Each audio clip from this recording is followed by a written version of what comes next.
만남이란 두 사람 또는 그 이상의 존재가 물리적으로, 감정적으로, 정서적으로 서로를 합하고 상호작용하는 순간을 의미합니다. 여러분, 우리 인생길에 누구를 만나느냐 대단히 중요해요. 그래서 우리는 늘 그런 기도하지요. 복된 만남 주옵소서. 그래서 좋은 친구 만나게 하옵소서, 좋은 선생님, 좋은 멘토 만나게 하옵소서, 좋은 동료 만나게 하옵소서, 좋은 배우자 만나게 하옵소서. 그런 만남도 중요하지만 사실은 또 다른 더 중요한 만남이 있어요. 어떤 만남이요? 하나님과의 만남이에요. 내가 아무리 좋은 부모님을 만나고 좋은 배우자를 만나고 좋은 스승, 좋은 멘토를 만났다 해도 하나님과의 진정한 만남이 이루어지지 않는다면 그는 결코 진정으로 성공한 인생을 살 수 없기 때문이죠. 오늘 본문에서 사도 바울은 말합니다. 선줄로 생각하는 자는 넘어질까 조심하라. 여기서 서 있다라고 하는 말은 무슨 뜻입니까? 이는 신앙에 있어서 아무런 흠이 없고 완전하다, 그런 뜻이에요. 실제로 고린도 교회 성도들은 하나님에 대한 지식과 그 율법을 지키는 행위에 있어서 무한한 자만심을 가지고 있었습니다. 마치 사도 바울이 나 완전해, 나 율법 다 지켰어, 내가 하나님의 뜻대로 잘 살고 있어 라고 자기는 흠이 없는 완전한 바리새인이요, 하나님을 정말로 사랑하는 신앙인이라고, 완벽한 신앙인이라고 자부하고 있었습니다. 빌립보서 3장 5절 6절 말씀 보면 나는 8일 만에 할례를 받고 이스라엘 족속이요 베냐민 지파요 히브리인 중에 히브리인이요 율법으로는 바리새인이요 열심으로는 교회를 박해하고 율법의 의로는 흠이 없는 자라. 아멘. 자신만만한 바울의 그 고백이 느껴지시나요? 나 부족한 거 없어. 나 말씀대로 다 살았어. 나 정도면 괜찮은 거 아니야? 이런 자부심을 가지고 살았어요.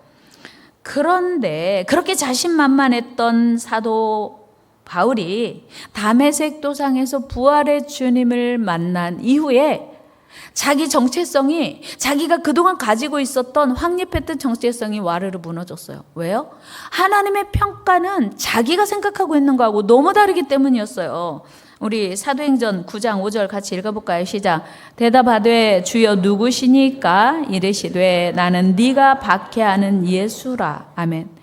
바울은 자기 스스로 나는 무흠한 완벽한 신앙인이야 라고 생각했는데 주님이 말씀하시기를 너는 박해자야 라고 말하는 거예요. 그러니까 이게 뭐야? 내가 생각하는 나와 하나님이 생각하는 나가 기준이 전혀 다르네. 이걸 확인한 거예요. 얼마나 당황스러웠을까요? 그러니까 하나님의 평가 기준과 내가 생각하는 평가 기준이 전혀 다른 거예요. 나 정도면 괜찮은 엄마 아니야? 나 정도면 괜찮은 성도 아니야? 이렇게 나는 생각하고 있는데 하나님은 다르게 평가하신다는 거예요. 이런 놀라운 경험을 바울이 선명하게 기억하고 있기에 고린도 성도들에게 조심해! 라고 경고하고 있는 거예요. 나도 괜찮은 줄 알았거든? 이 정도면 훌륭하다고 생각했거든? 그랬는데 하나님이 아니래. 그러니까 여러분들도 조심해야 돼요. 이런 경고를 지금 바울이 하고 있는 거예요. 실제로 구약의 이스라엘 백성들 역시 하나님께 특별히 선택받은 백성으로 자신들만 하나님의 특별한 은혜를 누리고 있다고 자만했어요. 그런데 안타깝게도 그들은 광야에서 다 멸망하고 말았습니다. 여러분, 하나님께서 이스라엘 백성들을 위해서 얼마나 많은 놀라운 기적들을 베풀어 주셨습니까? 여러분, 출애굽하기 전날 밤 430년 동안 노예로 살다가 이제 출애굽하기 전날 하나님은 애굽의 장자들을 다 데려가셨어요. 죽이셨어요. 이스라엘 백성들의 가정에는 어린 양의 피를 발라라. 문설주와 문인방에 어린 양의 피를 바른 가정은 재앙, 죽음의 영이 넘어가게 할 거야. 하나님이 약속하셨는데 정말 그렇게 어린 양의 피를 바른 가정에 하나님이 저주, 재앙을 넘어가셨어요. 그래서 애굽의 장자들은 다 죽었는데 이스라엘 백성들은 다 살았어요. 그러니까 바로의 장자까지 죽으니까 바로가 너무 놀라서 나가도 좋아, 출애굽해라. 그렇게 해가지고 극적으로 출애굽했습니다. 꿈에도 그리던 애굽을 기적처럼 탈출한 그들은 얼마나 기뻤어요. 야, 역시 하나님 우리를 사랑하셔. 역시 하나님밖에 없어. 그렇게 기쁘게 출애굽했는데 출애굽한 지 얼마 안 돼서 그들이 어마어마한 이제 문제를 만난 거예요. 홍해 바다를 만났는데 갈 길이 없는 거예요. 뒤에서는 애국 군대가 추격해오고 앞에서는 그 검푸른 홍해가 넘실거리니까 두려움에 쌓여서 하나님 원망하기 시작해요. 야, 이게 뭐야? 우리 홍해 바다에 수장시키려고 여기 출애굽시킨 거야? 그렇게 원망하고 좌절하고 있는 순간 하나님이 또 홍해 바다를 육지처럼 갈라서 건너게 하셨어요. 야, 역시 하나님 우리를 사랑하시는구나. 이렇게 기쁘게 그 홍해를 건넜습니다. 우리 고린도전서 10장 2절 말씀 같이 읽습니다. 시작. 모세에게 속하여 다 구름과 바다에서 세례를 받고, 아멘. 그 홍해를 건넌 사건을 이렇게 표현한 거예요. 그 홍해 바다를 육지처럼 건넌 사건을 바울은 그 홍해 바다에서 다 세례받고 살아났다. 무슨 얘기냐면 절망은 죽고 소망이 살아났다. 죄는 죽고 의로 살아났다. 그런 얘기를 바울은 지금 하는 거예요. 뿐만 아니고 40년 광야 지나는 동안에 그들은 농사에서 먹고 산 게 아니고 하늘에서 내려주시는 생명 양식, 하늘의 만나를 먹고 살았습니다. 그리고 바위에서 터져나오는 생수를 마셨습니다. 우리 3절 4절 말씀 한번 같이 읽어요. 시작. 다 같은 신령한 음식을 먹으며 다 같은 신령한 음료를 마셨으니 이는 그들을 따르는 신령한 반석으로부터 마셨음에 그 반석은 곧 그리스도시라. 아멘.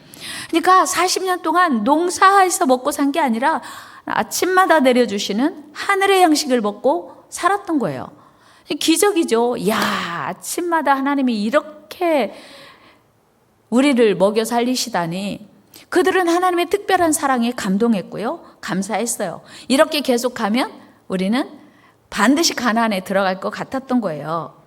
그러나 그 놀라운 기적을 체험했다고 해서 그들을 다 기뻐하시는 건 아니었다는 사실이에요. 안타깝게도 그들은 하나님이 약속하신 가나안에 들어가지 못하고 광야에서 다 죽었어요. 우리 10장 5절 같이 한번 읽어요. 시작. 그러나 그들의 다수를 하나님이 기뻐하지 아니하셨으므로 그들이 광야에서. 여러분, 하나님이 출애굽하라고 해서 했어요. 가나안 보내주시겠다고 했어요. 그런데 출애굽이 1세 되는 광야에서 다 죽었어요. 여호수아와 갈렙 외에는. 무슨 일이에요? 아하, 기적을 경험했다고 해서 하나님이 그 자체로 우리를 기뻐하시는 건 아니구나. 여러분, 죽을 자를 살려주는 게 얼마나 큰 기적이에요. 그러나 그 기적이 우리를 영원히 책임져 주는 건 아니더라고 하는 거예요. 출애굽했다고 해서, 예수 믿기 시작했다고 해서 이제부터 내 맘대로 살고 방심해도 하나님이 기뻐하시는 것은 아니라고 하는 사실을 이스라엘 백성들이 우리에게 보여줘요. 가르쳐주는 거예요. 모세가 이스라엘 백성들을 데리고 가는 내내 이스라엘 백성들이 자꾸 요동치니까 이스라엘 백성들을 하나님이 기뻐하실 수가 없었던 거예요. 그들은 하나님의 전적인 은혜, 놀라운 기적과 사랑을 입었음에도 불구하고 하나님 앞에 겸손하게 하나님을 사랑하며 섬기지 못했어요. 하나님을 사모하지 못했습니다. 자꾸만 또 다른 거, 하나님의 또 다른 우상, 하나님의 또 다른 것을 사모했기 때문이에요. 그리고 하나님께 받은 은혜를 당연하게 여겼기 때문이에요. 여러분, 오늘 우리가 이 자리에 있는 거 당연한 거 아닙니다. 하나님의 은혜인 줄로 믿습니다. 이걸 당연하게 생각하면요, 우리 삶에 하나님에 대한 갈망이 없어요. 감사가 없어요. 그뿐 아닙니다. 이후에 하나님 앞에 교만했던 남유다 백성들은 바벨론의 포로가 되어서 끌려가는 수치와 모욕을 당합니다. 여러분, 예수 믿기 시작했다고 해서 그것이 끝이 아니에요. 다가 아니에요. 점점 더 잘 믿어야 돼요. 같이요. 점점 더 잘 믿읍시다. 점점 더 잘 믿읍시다. 대단히 중요한 얘기예요. 한 번 믿은 걸로 끝까지 가는 거 아니라는 거예요. 그러므로 이런 역사적 교훈을 통해서 사도 바울은 고린도 교인들에게 자신들이 하나님의 특별한 선택을 받은 자들이고 예수님의 사랑으로 먹고 마셨기 때문에 그것으로 다 끝난 건 아니라는 것을 이야기하는 거예요. 오늘 우리도 예수 믿기 시작했고 주일이면 이 자리에 와서 앉아있고 성만찬도 때로 우리가 참여하고 뭐 직분도 받아서 신앙생활 한다고 해서 자만하면 안 된다는 거예요. 바울의 경고예요. 그들은 매일의 삶 속에서 고린도 성도들을 우상 숭배했고요. 그 광야에 있던 이스라엘 백성들도 끊임없이 우상 숭배했어요. 하나님 말고 그들은 간음했고요. 그들은 하나님을 원망했어요. 하나님을 신뢰하지 못했어요. 순간순간 그들은 넘어졌고 그들은 교만했습니다. 바울은 오늘 본문에서 선줄로 생각하는 자는 넘어질까 조심하라는 말로 영적 긴장을 경고합니다. 사단이는요, 틈만 나면 우리를 공격합니다. 여러분, 사단의 공격 앞에 무너지지 않고 견고히 서기 위해서 필요한 것이 무엇입니까? 그것은 바로 완전하신 하나님을 붙드는 일이에요. 사도 바울은 이 부분을 강조하고 있는 거예요. 그렇습니다, 여러분. 우리는 오로지 완전하신 우리 하나님과 깊은 만남, 깊은 교제가 없이는 결코 완전히 설 수도 없고 성공적인 인생을 살 수 없습니다. 사단의 지속적인 공격을 이길 힘도 우리에게는 없기 때문이에요. 따라서 우리는 나 10년 예수 믿었는데 내가 지금 교회 다닌 지가 20년이야. 내가 성가대 한 지가 언제인 줄 알아? 내가 집사 직분 받은 지가 몇 년인 줄 알아? 나 정도면 괜찮지, 훌륭한 거 아니야? 라고 생각하는 순간 넘어질까 조심하라고 성경은 말하고 있는 거예요. 스스로 서 있다고 생각하는 자가 넘어질까 조심하라는 거예요. 여러분, 성경에 소개되는 여러 인물 중에는 자기 스스로 대단하다고 자만했던 사람들이 여럿 있어요. 많이 있어요. 나 정도면 괜찮은 거 아니야? 대표적인 예가 모세거든요. 모세가 40살이 되었을 때 애굽에 이제 그 파라오의 차기 이제 후보로 지목될 만큼 애굽의 왕자로 잘 살고 있었습니다. 그런데 그의 마음속에 그의 DNA가 자기는 히브리 민족인 거예요. 그러니까 40살이 되었을 때 애굽의 문화와 학문을 다 공부하고 무술도 공부했겠죠. 나 정도면 이제 우리 히브리 민족을 돌아볼 수 있어. 그래서 이제 나가서 자기 민족을, 동족을 좀 돌아보려고 나갔는데 글쎄 거기서 실수하고 말아요. 그래서 실패자가 되고 살인자가 됩니다. 우리 출애굽기 2장으로 한번 가볼까요? 11절 12절 시작. 모세가 장성한 후에 한 번은 자기 형제들에게 나가서 그들이 고되게 노동하는 것을 보더니 어떤 애굽 사람이 한 히브리 사람 곧 자기 형제를 치는 것을 본지라. 좌우를 살펴 사람이 없음을 보고 그 애굽 사람을 쳐 죽여 모래 속에 감추니라. 아멘. 잘하려고 도와주려고 했는데 그만 실수한 거예요. 실패한 거예요. 사람을 죽였네요. 그 사실을 알게 된 바로가 왕자도 소용없어요. 바로 모세를 죽이려고 하는 거예요. 15절 같이 한번 읽어요. 시작. 바로가 이 일을 듣고 모세를 죽이고자 하여 찾는지라. 모세가 바로의 낯을 피하여 미디안 땅에 머물며 하루는 우물 곁에 앉았더라. 아멘. 바로가 자기 죽이려고 하니까 이제 더 이상 애굽에서 살 수가 없어요. 왕궁에서 살 수가 없어요. 왕자라도 소용없어요. 그래서 도망자가 되었고 그리고 방랑자가 되었습니다. 여러분, 하루아침에요. 우리 인생은 하루아침에 추락할 수 있어요. 추락하는 것은 날개도 없다, 그런 말이 있지 않습니까? 다윗도 마찬가지예요. 다윗이요, 이스라엘 나라의 위대한 왕으로 정말 부러울 것 없는 최고의 왕으로 전성기를 누리고 있을 때 그는 승리에 도취돼서 자만심으로 가득하게 되었어요. 사무엘하 11장 1절로 가봅니다. 시작. 그 해가 돌아와 왕들이 출전할 때가 되매 다윗이 요압과 그에게 있는 그의 부하들과 온 이스라엘 군대를 보내니 그들이 암몬 자손을 멸하고 랍바를 에워쌌고 다윗은 예루살렘에 그대로 있더라. 아멘. 말씀 띄워주세요. 왕들이 출전할 때가 되었어요. 다윗이 나가서 지금 싸워야 됐어, 사실은. 그런데 요압 장군도 있고 든든한 부하들과 충신들이 많으니까 안 가도 되는 거예요. 하나님은 안 도와주셔도 돼요. 우리 충신들이 많이 있거든요. 그리고 안 나간 어느 날 옥상을 거닐다가 목욕하는 여인, 이름도 바세바야, 베스바. 목욕하는 여인을 우연히 훔쳐보게 됐네요. 데려와. 그리고 그를 취하게 됐어요. 순간이에요. 사람은 순간. 그리고 방심하는 순간 죄가 들어오는 거예요. 죄의 유혹이 들어오는 거예요. 여러분, 나라가 승승장구하고 평안해지니까, 여유가 생기니까 방심하게 되고 하나님을 갈망하지 않으면서 엄청난 실수와 실패를 하게 돼요. 여러분, 다윗은요, 그 순간 내가 왕인데, 내가 이스라엘 왕인데 누가 나를 통제할 수 있어? 내가 못할 게 뭐가 있어? 라고 교만해진 거예요. 그러나 우리 하나님은 그런 다윗을 그대로 두고 보시지 않습니다. 나단 선지자를 보내서 철저히 죄를 규명하고 회개하라 하세요. 다윗은 정말 감사하게 하나님 앞에 철저히 회개합니다. 우리 사무엘하 11장 13절 읽어요. 시작. 다윗이 나단에게 이르되 내가 여호와께 죄를 범하였노라 하매 나단이 다윗에게 말하되 여호와께서도 당신의 죄를 사하셨나니 당신이 죽지 아니하려니와. 아멘. 회개하면요, 하나님이 용서해 주시는 거예요. 회개하면 용서해 주세요. 그래서 하나님께서 나단 선지자를 통해서 다윗의 죄를 지적했지만 회개했더니 하나님이 용서해 주신다고 선포하셨어요. 그 이후에 다윗은 잘하는 성 싶었는데 다시 또 하나님 앞에 실수해요. 여러분, 사람은요 얼마나 연약한지 하나님의 도우심이 아니면 늘 실수하고 실패하고 넘어지는 것을 기억해야 돼요. 우리 옆 사람에게 이야기 좀 합시다. 제가 연약해서 실수하기 쉽습니다. 그래요. 우리는요 연약해서 늘 실수할 수 있고요, 실패할 수 있어요. 누구도 나는 하지 않아, 이런 말 할 수 없어요. 다윗도 했는데요. 인구조사를 또 했어요.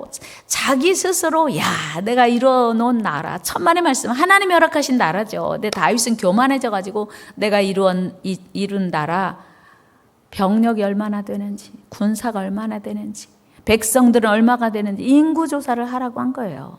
그 일로 인하여서 무고한 백성이 7만 명이 생명을 잃습니다. 우리 한번 같이 사무엘하 24장 15절 읽어요. 시작. 이에 여호와께서 그 아침부터 정하신 때까지 전염병을 이스라엘에게 내리시니 단에서부터 부엘세바까지 백성의 죽은 자가 7만 명이라. 아멘. 여러분, 지도자를 위해서 기도해야 될 이유입니다.